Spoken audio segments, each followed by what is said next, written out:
Welcome to part 3. I am in Grunow hell, and I want to do a few things before I declare this thing unfixable. What I want to do is I've got my iPod. That's for something else, for cleaning stuff. So I got my iPod. This is, I've owned this iPod, by the way, for a very long time. And can you guys make out whose signature that is? Anyone? This iPod has got a bunch of music on it. Now, I don't own any 1/4-inch jack plugs at all. This is a mono jack. I meant to order a stereo. I guess it doesn't matter. It really doesn't matter. So I got this headphone jack. We're going to try to see if the amplifier works, or if it does, how well it works, so I can at least eliminate a few things as culprits. So let's get this thing set up on this chair, and we're going to hook up the iPod to the radio and see if we can get any sound through it at all. So I'm going to give this set a few seconds to warm up, and then we're going to plug into the, I got the hum. And what we're doing here is we're going to test the amplifier, and see, that's how I know it works. All right, so I found my cable that I was going to use for this purpose. Here we go. You hear that buzz? It tells me that there's a connection. And not only a connection, but the amplifier is responding to it. It works. Not only does it work, the volume control works perfectly, without a hitch. The tone control works in all 6 modes. Low, medium, high, low, medium, high. Works perfectly. What does that tell you? Half the radio works. This doesn't work, and we don't know why. I have a theory that it has to do more with alignment than anything else. So, but it plays music, and crystal clear. This jack is a little bit, not the jack, but the adapter I bought. It doesn't quite line up in its default position, so it is what it is. But if I push it down in, you can't hear anything. I'll pull it out just a little bit. First click. So we know that the damn thing works. Like, the audio portion of it is fine. That's half the battle. We know the switchgear is fine, except for maybe the tuner. We'll look into that in a bit. This is looking good. This is looking positive. We know the thing's not totally dead. So I'll take that. So I'm going to work on the tuner again. I'm also going to, I reached out to Bob Anderson, actually. I don't know if he'll come back to me, but I know that he's a busy guy. He's got a job. He's got his business doing the predictives. But I've asked if he'd be willing to tackle this thing if I send it to him, just to kind of give it the professional touch, a proper alignment. I don't have the equipment here to do it, but I found out that I can buy a signal generator for $75. Not a nice one, but I can get one. So if I can do that, I just might be able to align it myself. If that's all it needs, I'm assuming that's all it's going to need. So onward and upward. Things aren't so bad. It's not so dark. We can see the forest through the trees. But this thing does have a muddy sound to it, and that's, I guess, typical of the time. All right, so I listened to it for a good hour while I was just kind of moping around the shop here. So I feel vindicated in some ways that I didn't colossally fuck up. The volume switch that I was worried about is not an issue. That is working exactly as it's supposed to. So we don't need to do anything with that. The tone control switch, the 6-position switch that I put in there. Now that's the donor switch. I'll leave it in there for now. But that is not a problem. It works flawlessly, and it stays in channel on all 6 positions. So there's no touch and go. It just works. The switch rack that I swapped out, which I intended to do anyway, it made no difference, good or bad, when I did that. All that's left now is we have to shorten those wires on the tuning capacitors, and that's it. I think that'll get her going. If it doesn't, we should definitely even if it does, we do need to realign the set. There is no getting out of it. So either I buy a signal generator or I find somebody who has one and knows what the hell they're doing. We do have the instructions. It's in the manual, so that's half the battle. But before I touch anything, I'm going to let this sucker cool. Now, I got my Russian tubes in here, and here's why. I cracked one of the RCA tubes. I cracked the base off, but it's these are the 6L6s. Yeah, I cracked this right off here. So I'm going to fix that with epoxy. I mean, these tubes are worth fixing. I mean, you don't want to throw this away. These things are expensive. But when it's got the little nub that broke off, and I accidentally hit it with my hand. Just didn't mean to do that, but it happens. Happened to me. So we're going to put that back together again, and hopefully this works.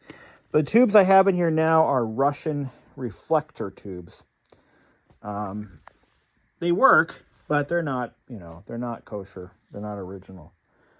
So, all right. Well, that's that. I got to go get some dinner, and I'll come back once the chassis cooled off. I got to pull most of these tubes out so I can get in there with my soldering gun and do my thing. All right, so let's talk about where I'm at right now. So it looks like I tested all of these coils that I have.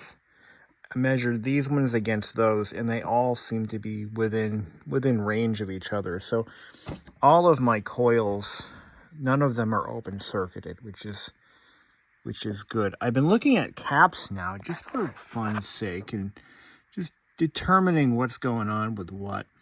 Some of these orange drops I can measure resistance off of with my multimeter, but some of them I can't. Like these two here, I see no resistance at all, or infinite resistance. Right. So yeah, they seem to be, I don't know if they're open circuited. I don't know how that could be. These are newer.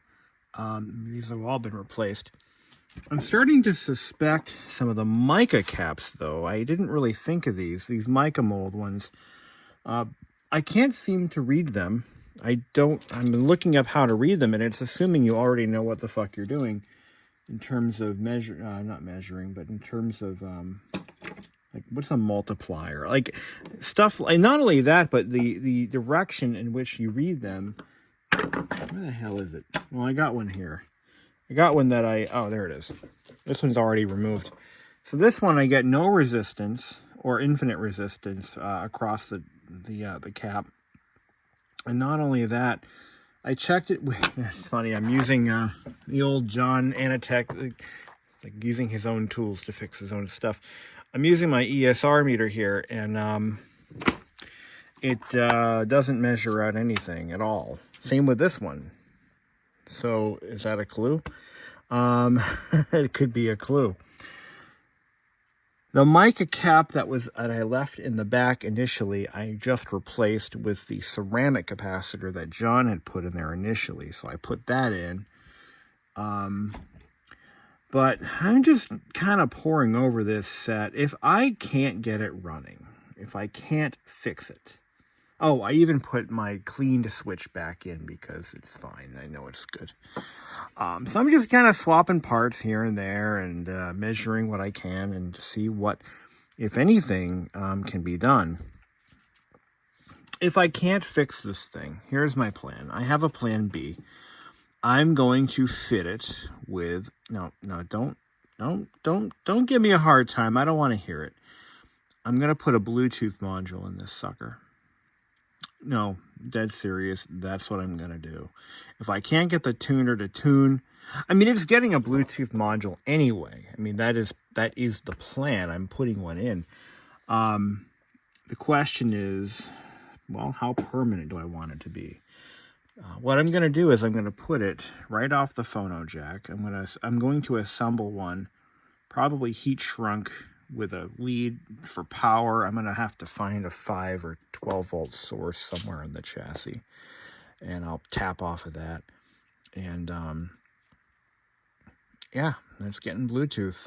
And at least I'll be able to use it as a Bluetooth speaker, which is, nobody wants to do that. I mean, that's the last thing anybody wants to do.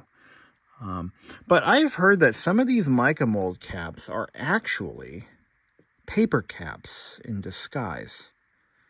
So I'm curious. We're going to crack one of these suckers open, and it's going to be this one. So let's see what it is. Is it paper? Is it mica? Is it something else? So we're going to put it in this 1900s vise that I've got, and we're going to see what's inside. Sound good? Here we go. So let's stand clear.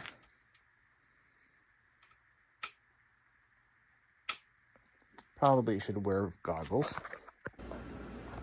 Welcome back, guys. I thought I would follow up on the saga of the Grunow.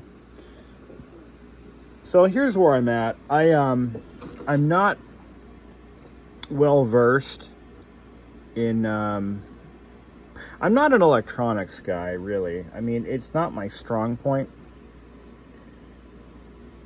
I can usually figure things out looking at schematics, and the problem is the schematics I have are almost illegible. You can trace a few things out, but the part numbers, you can't really read them that well. It's not a very good copy. But that's not my only problem. My real problem is this chassis has already been reworked by a gentleman who really does know his stuff. I mean, he knew his stuff when he was around. He was a brilliant man. But even he struggled to get this thing running. And he started off with a virgin chassis that had never been messed with. I remember, and I talked about this before, I remember sitting in his shop working while he was fussing with this thing and really pulling his hair out of his head. And then I didn't really follow up with him on this because, you know, this was his little side project. And then one day he calls me up and says, "Hey, I got the Grunow running." And I said, "Great, I'll run down and I'll check it out." So I did, and he demonstrated it. It worked, but he only demonstrated it working on the AM band. We never discussed, you know, the shortwave or police frequencies. So that side of the radio, I don't think he ever repaired. By comparing this chassis with this one right here, this is a virgin chassis that I've picked apart like a Christmas turkey. Christmas goose, whatever. It's a bird. Anyway, I've picked through this one. I've taken some of the parts that I know we need for this. Like, for example, I now know this is called the range switch or the band selector. I took this entire assembly out because the one that was on here, the broadcast position is wandery. It doesn't lock into position like it's supposed to. There's an alignment issue somewhere in the mechanism. It's worn out. The detents are worn. Whatever. This one locks in nice and firmly on all positions. And I don't believe this is the problem. I checked all of these. I believe these are RF coils or IF coils. I forget which. I've checked them all, and they all seem to be fine. I had one actually that was, I had one that was burned out on this chassis here. It was done for. Luckily, I was able to... No. It was on this rack here. I had one that was burned out. It was this guy right here. This guy was burnt blacker than carbon. And I replaced that coil with the one from the the original switch assembly. But anyway, I checked these against the ones from the parts chassis, and they're all fairly close in terms of resistance. There are no open coils here. Okay. I then went ahead and I started looking at my my IF coils. I think they're the IF coils. They look like I have one out here somewhere on this bench. Taking it out. This is becoming a complete mess, by the way. Where the hell is it? I just had it in my hand. Oh, here it is. So these are what lives inside these little metal cans. There's 3 of them. And I believe there's 3, one for each band, if I'm right. I could be right, I could be wrong. But this is what they look like. Now check out the construction. Now you got a ceramic base plate. You've got your tuning screws here. That's how you tune them, I guess. And there's little mica plates inside there. It's pretty neat. But in the middle is a wooden dowel. Just a wooden dowel. There's a nail, right? Just a regular from Ace Hardware kind of nail going right through the dowel. And that's what the these little, I believe this is Litz wire. This is what it's soldered to. I checked all of these. And I actually took 2 of them out and I replaced the wiring. The wiring was crumbling, so I put new wiring on it. This one came out of my original chassis here.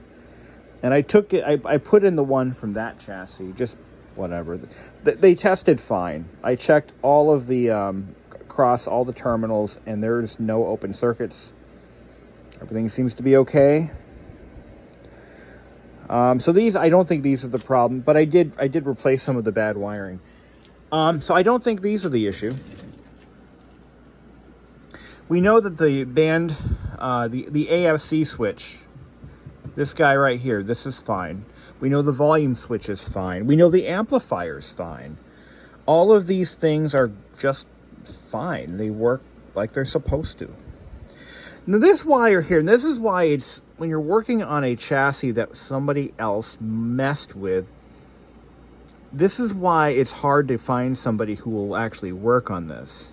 So I've actually, just a little side note, I've contacted a couple of local radio repair shops. There's actually a few around me. And I said, you know, this is my situation, and I'm lost. I don't know enough background to get this thing running, and would you be willing to look at it? And I wasn't even asking about cost. And most of them said no. I found one guy that said he'd look at it for $80 an hour. He would take it in for $80 an hour, no guarantees. You know, basically just set a maximum amount I'm willing to spend, and he'll take it from there. And I said, well, you're so far one of my only options, so I'll think about it. He's booked 6 months out. I called one shop near, a little bit north of me, quite a bit north. And I spoke to this guy he used to be a radio DJ in the 50s. And he got into radio repairs, the retirement thing. And he says he no longer takes in radios. He just sells records, I guess. He's like at a record store. Seemed like a great guy. And the weirdest, like, I talked to him for a bit. And he's like, well, I can't help you, but he had a very pronounced, I'd say, New York Jewish accent. And it sounded a lot, I felt like I was talking to a gentleman who used to he was a good friend of John's before they both passed away. And John being the guy who owned this before me. He was a great guy to have a conversation with. Like, you talk to the guy, and you can just feel the years and years of wisdom that this man has in life and in electronics. And he asked me a few questions, you know, what did you replace and what have you done? And I told him, and he's like, oh, well, and he gave me a few ideas, but most of it was philosophical, you know. He told me a story about when he was doing radio repair. He said a family came in. I guess they had a radio that belonged to, you know, maybe the grandfather or somebody in the family. And he said, I'm sorry, I don't repair those. He was winding down his repair business. And they just said, okay, fine. And then they just started putting $100 bills on the counter. And they said, tell me when to stop. We want this thing fixed, and we don't care what it costs. I think they worked something out. But he said, ultimately, if I brought this to his shop, even when he was in business, he would have turned me away because somebody else had messed with it. Regardless of what their skill set was, it's no longer... You can't just take this blueprint here. I mean, you could, but it would take hours to trace every little thing that was done. And now, because this restoration was done, over 10 years ago, it's possible that some of these electrolytics could have already gone bad. I mean, that is not something that I have ignored, that possibility. So it's one of those situations where we've got it functioning to the point where the amplifier, and because it's a Grunow Teledial, it's got a phono jack. I've done everything I can do. I'm not going any further with this. I'm not spending any more time on it. Clearly something I did caused this to not work. And just to reiterate, the radio turns on, amplifier works, I can play music through it just fine, but the tuner does not do a thing. I've swapped out a couple of tubes in the tuner stage. No, I mean, I've got a complete matching set of tubes. Actually, I've got the correct tubes, actually. The metal tubes that this thing belongs with. I've done everything I can do. All of this started when I changed out this guy right here. I cleaned the volume pot. What else did I do? I took the tuning deck off and I replaced the grommets, the mounting grommets. I also replaced these wires, these green wires that go from the range selector to the tuning capacitor. This white wire right here was soldered to one of the tube sockets, but it doesn't belong there. It's not on the schematic. This radio doesn't have this white wire. I don't know why John put that there. I don't know why. I have no way of knowing. It's not documented in his notes. It just exists. I took it off to see if it would fix anything. It didn't fix anything. Whatever. So it has nothing to do with that. But those are the things that happen when you've got a radio or any piece of electronic equipment that was gone through by somebody else who's no longer able to vouch for what they did or to explain why they did what they did. But look, here's where I'm at. I'm going to proceed by replacing the power cord because this one is not only too short, but it's not really the right style. We're going to put a new power cord on it. And I'm going to put this plug in there. And I'm going to install a Bluetooth receiver. And that is what I am going to do. Now, I opened a dialogue with Bob Anderson of B. Anderson TV. Great guy. He actually rebuilt a Philco 37640 Tombstone radio that I've got up in the bedroom. I sent it over to him. Actually, one of my viewers suggested I reach out to him back when I had and that Philco, by the way, was never. It was not going to be. I was not planning on restoring it. I just had it as a display piece, and I was talking about it in one of my videos. This was back in like 2013, 2014, maybe. Maybe it was, somewhere around that time frame. And somebody had mentioned Bob Anderson. So I said, yeah, what the hell? I'll reach out to him. At the time, it was basically a loosely cobbled box of parts. I didn't even know what was missing. It was just a pile of, somebody tore it apart, threw it in a box. Actually, I think it was John who did that because it was his radio. Got it under the same circumstances as this one. You know, John, by the way, John Bachman had passed away, and his wife was got all this junk lying around, asked if I wanted any of it, and I said, sure, what the hell. Anyway, the Philco 37640 was just a pile of parts.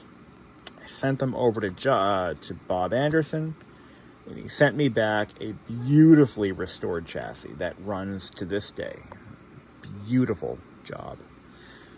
So I reached out to him again. I said, here's what I got. Can you perform another miracle for me? I don't care what it costs. Can you do it? Can you do it again? And he said, I'll see what I can do in 6 months. So, I am considering sending this over to Bob Anderson.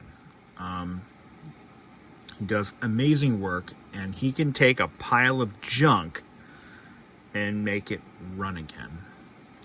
But I'm at a point now where I'm not sure I want to send this thing halfway across the country, spend a bunch of money, and find out that, you know, either he can't figure out what it is, or he can figure it out, but the parts aren't available because it's a Grunow and they're harder to find, and I don't know what to do. So for now, it's going to be the world's heaviest Bluetooth speaker. Now, I'm going to use the original amp. We're not going to take the guts out of it like everyone on Etsy does. We're going to use the original amp. It works great. But the tuner doesn't do anything. Yeah, what the hell? I mean, you know, sometimes you're presented, and I've gone over this. I've looked it over with my flashlight, just inspecting things. And I'm like, you know, again, it is such a mess. This chassis is a mess. It is a colossal mess. I mean, there's just shit everywhere. I'm seeing stuff that was clipped. I'll give you an example. So on this, my reference chassis here, you see, okay, there's a capacitor right here, okay? Don't know what the value is offhand, but this capacitor exists, and it goes from pin 4 over to the center pin, which is a ground. It's a chassis ground on this block right here. It's missing over here. So then you're like, okay, well, how else could he have? So here he clearly he clipped the capacitor out, but he didn't replace it. So I'm thinking, all right, well, why did he do that? So I trace the wires on that pin 4. I think it was pin 4 that I was looking at. And I notice that, oh, yeah, it gets better. So he definitely did compensate for it. He clipped the capacitor out. Or was it a different one I'm thinking of? Yeah, no, I don't think he did. He did not replace that capacitor. Don't know why, but he didn't. I thought I had seen a fix somewhere down the line, like he put it somewhere else on that same circuit. But I'm looking at it again, and 1, 2, 3, pin 4. So that white wire goes here. Oh, maybe this was what he did. Maybe I should have put that wire back, huh? What do you think? If I remembered where, I have to look back at my notes to see where this goes. So maybe that was the capacitor he put in. Oh, wait, no. This is it right here. Yeah, he's got this capacitor, this orange drop, okay, is taking the place of this capacitor right there. Okay, so had myself going there for a second. I'm like, oh, what did I do? No. So, yeah, stuff like that, you know, It just adds to the time it takes to troubleshoot. To troubleshoot a problem, you have to look at every connection and see what might have changed, what might have caused the entire set to just give up, you know. You've got, you know, a couple of,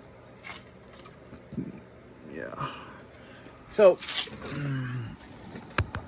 and I'm looking at, okay, so there's,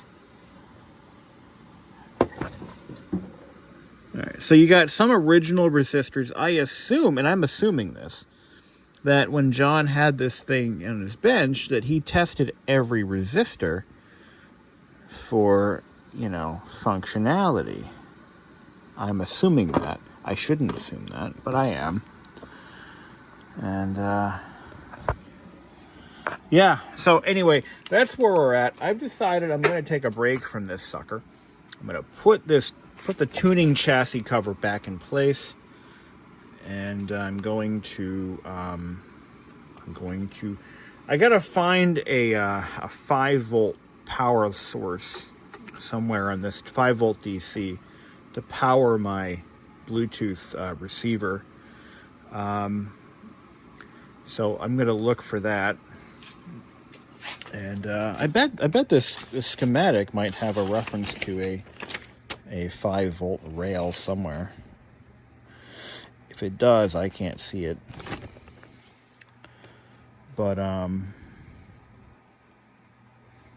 yeah, see, I don't have any reference voltages or anything like that. So, anyway, here's the alignment instructions. And here's a random manual from 1932. And there's a Shirley Temple. Self-tuning 12-tube set with metal tubes and violin-shaped cabinet. That does not look like a violin. I don't know what kind of violin looks like that. Oh, they're probably thinking about the profile. I don't know. Instructions for installation and operation.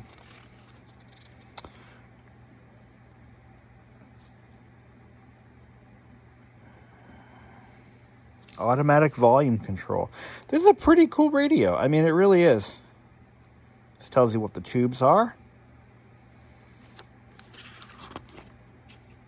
Here's the chassis layout. 12B. This is I think I've got a 12W. So this isn't, is this 1291 or 1290? Yeah, 1291. So it's a little bit, there's only a few minor differences.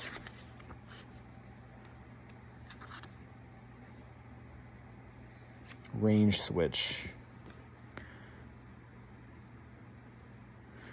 Yeah. Yeah. So, again, I'm going to just go ahead and oh, look at all these are Guadalajara, Mexico. These are all of the original, the speed dial, if you will, labels. It tells you all of the ones that are included and where they're located. So that's a neat little tidbit.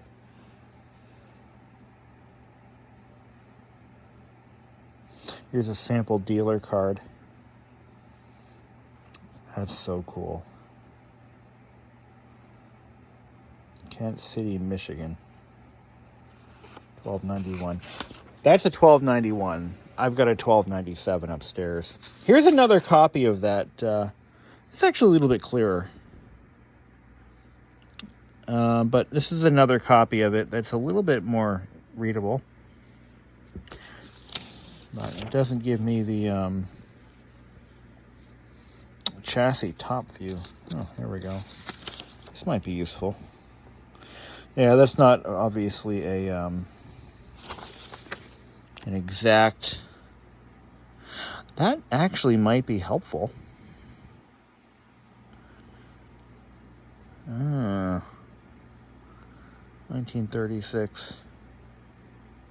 I'm going to have to look that over. So I'm not giving up just yet. I decided to take a look at the IF coil, the last one. that I haven't touched yet. And you can see there's a difference between these two. These are both the same part, but this one has been rewound by Mr. Bachman himself. And you can see there's a lot of stuff going on here that I'm not too sure about. You can see that he's soldered. Oh man, this looks like a mess. I don't even know what to make of this piece. I don't know what to make of it. I cringe looking at this coil of mess. You can see he tried to fix it, but I don't think he succeeded. This is I believe the AFC coil, the automatic frequency control. Now this is a problem that is known to the teledials, especially the 12 and 1197 and 1291. 1191, 1297s. These coils open up all the time on these things. These are a common failure item. But this one here came out of our donor chassis, and it is not broken. It is a good part. I just tested all the coils. I took these capacitors out of circuit, and I tested the coils individually, and they're good. They're not opened, and the readings are plausible. So we're going to wire that into... Now, it looks like he already replaced all this wiring, so we're just going to use what he used. The color scheme that he used does not match what it's supposed to be, but I'm going to actually change out some of the wire colors so that they do. I'm going to do that. And as you can see, there's blue, there's brown. So I'm using brown or orange as a placeholder for brown. And you can see I did that over here. Actually, no, on this one, I think I used black, blue, and that one I didn't change any wiring on. Oh no, I did. But we left one of the wires in place. So I'm gonna go ahead and put this back together. I don't think this is gonna fix it, but it's just the more stuff we work through, the stuff that we churn through, the more problems we find, the more things we can repair. The less things we're gonna have to worry about down the road. So.